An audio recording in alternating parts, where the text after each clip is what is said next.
Exercise 8.2 question number 5. In a parallelogram ABCD, E and F are midpoints of side AB and CD respectively. तो ABCD एक parallelogram दे रखा है. E midpoint है AB का और F midpoint है CD का. देखा जाए तो ऑपोजिट साइड्स ऑफ पैरेललोग्राम है तो ये इक्वल होंगे, तो इनके हाफ्स भी इक्वल होंगे. मैं लेबल कर लेता हूँ. तो ये 4 पार्ट्स इक्वल होंगे. ठीक है, अभी आगे बात करते हैं. Show that the line segment AF and EC trisect the diagonal BD. Trisect का मतलब 3 इक्वल पार्ट्स में बाइसेक्ट कर रहा है. तो हमको ये प्रूव करना है कि DP is equals to PQ is equals to QP. ये प्रूव करना है बेसिकली. सबसे पहले ABCD एक पैरेललोग्राम है. पैरेललोग्राम में हम जानते हैं ऑपोजिट साइड्स इक्वल होती हैं. तो AB is equals to CD है. तो AB का half which is AE will be equal to CD का half which is CF and FD. तो देखा जाए तो ये चारों पार्ट्स इक्वल हो जाएंगे क्योंकि ये मिड पॉइंट दे रखे हैं E और F. तो जब होल्स आर इक्वल तो उनके हाफ्स भी इक्वल होंगे.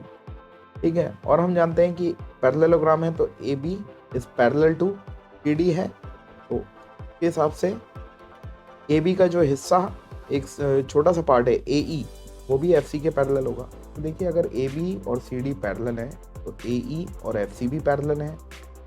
और अगर AB और CD इक्वल हैं तो हाफ ऑफ AB जो कि AE है और हाफ ऑफ CD के इक्वल होगा जो कि FC है.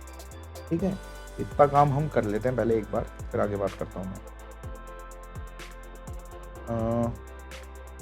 इन क्वाड्रिलेटरल AECF की बात कर रहा हूँ मैं. AECF में क्या हो रहा है? AE is parallel to FC. क्यों? क्योंकि ये AB का पार्ट है और ये CD का पार्ट है और AB और CD एक दूसरे के पैरेलल हैं, ऑपोजिट साइड्स ऑफ पैरेललोग्राम है. ठीक है, also AE will be equal to FC. ये देखिए ये इंपॉर्टेंट है. क्यों? क्योंकि AB और CD इक्वल हैं तो हाफ ऑफ AB जो कि है AE हाफ ऑफ CD जो कि है FC के इक्वल हो जाएगा. ठीक है, because AB equals to CD दिखा दो आप, means half of AB will be equal to half of CD. और हाफ ऑफ AB को हम लिख रहे हैं AE और हाफ ऑफ CD को हम लिख रहे हैं FC. अब आप देखिए AECF क्वाड्रिलेटरल में AECF के पैरेलल भी है और AECF के इक्वल भी है.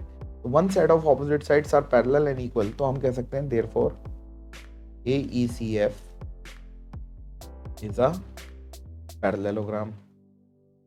अब अगर ये पैरेललोग्राम है, ठीक है, पैरेललोग्राम में ऑपोजिट साइड्स पैरेलल होती हैं तो FA will be parallel to CE.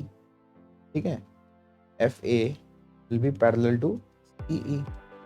ये क्या है? Opposite sides of parallelogram.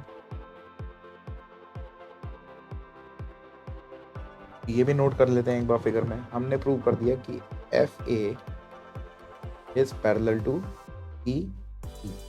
ठीक है, अब ये सब मैंने क्यों किया है? पहले मैं आपको एक थ्योरम समझा देता हूँ ब्रीफ में फटाफट, उसके बाद आगे बात करेंगे. तो ये है, इस थ्योरम को हम कहते हैं converse of mid point theorem, जो कि एक ट्राइंगल में लगता है. तो अगर आपके पास एक ट्राइंगल है, लेट्स से KLM, आपके पास इस ट्राइंगल की किसी भी एक साइड का मिड पॉइंट है, ये P मिड पॉइंट अगर आपको क्वेश्चन में गिवन है, तो P से अगर कोई ऐसा लाइन सेगमेंट जा रहा है जो कि ट्राइंगल की एक साइड के पैरेलल है, तो ये जो थर्ड साइड पे इंटरसेक्ट करेगा ना पॉइंट पे, according to converse of mid point theorem ये आपको इंटरसेक्ट करेगा KM के मिड पॉइंट पे. तो Q will be mid point of KM. ठीक है, तो अगर मिड पॉइंट से एक लाइन जा रही है जो कि पैरेलल है other side of the triangle के, वो थर्ड साइड पे इंटरसेक्ट करेगी उसके मिड पॉइंट पे. यहाँ पे भी वही हो रहा है. देखिए आप यहाँ पे F जो है आपको मिड पॉइंट गिवन था, F मिड पॉइंट गिवन है DC का. मैं ट्राइंगल, बाय द वे मैं ट्राइंगल DQC की बात कर रहा हूँ. इस ट्राइंगल को देखिए आप, DQC को. इस ट्राइंगल में F मिड पॉइंट है किसका? DC का. और ये FP is parallel to CQ. ठीक है, अभी अभी हमने प्रूव किया है. तो ये जहाँ पे इंटरसेक्ट करेगा P will be mid point of DQ. Alright, तो हमने P को मिड पॉइंट प्रूव कर दिया by converse of mid point theorem DQ का. ठीक है, ये चीज़ हम पहले प्रेजेंट कर लेते हैं. ठीक है, फिर आगे बात करेंगे. नेक्स्ट पेज पे ले लेते हैं, काम करते हैं ये काम पूरा, अब हम नेक्स्ट पेज पे ले लेते हैं। फिगर भी कॉपी कर रहा हूँ क्योंकि इसकी बहुत ज़रूरत पड़ेगी। हम सारा काम फिगर को देख के ही करते हैं ज्योमेट्री में। Okay okay, here we go. ठीक है, तो अभी तक हमने पी को मिड पॉइंट प्रूव कर दिया है पी क्यू का। इस चीज़ को प्रेजेंट कर लेते हैं, 1 second. Okay, in triangle P Q C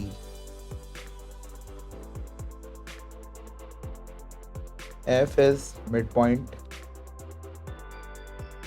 of PC and FP is parallel to PQ. Therefore हम कह सकते हैं कि P is midpoint of DQ। तो फर्स्ट इक्वेशन मार्क कर लेते हैं और इसका रीजन लिख देते हैं by converse of mid point theorem. ठीक है, अब लीजिए आप ट्राइंगल। नाउ इन ट्राइंगल, अब मैं बात कर रहा हूं ट्राइंगल BPA की। नाउ इन ट्राइंगल BPA, देखिए फिगर पे चलते हैं। यहाँ पे हमने क्या लिया था, ये पैरेललोग्राम था ना AECF, तो PE is parallel to AF था। तो ये E का जो हिस्सा है which is PQ will be parallel to PA। ठीक है, ये इन्हीं साइड्स के पार्ट है। ठीक है, अब मैं ट्राइंगल BPA में देखता हूँ तो E जो है मिड पॉइंट है AB का। E मिड पॉइंट है AB का। एक मिनट में ये एरोज उल्टे लगा देता हूँ तो इजीली समझ में आएगा ज़्यादा।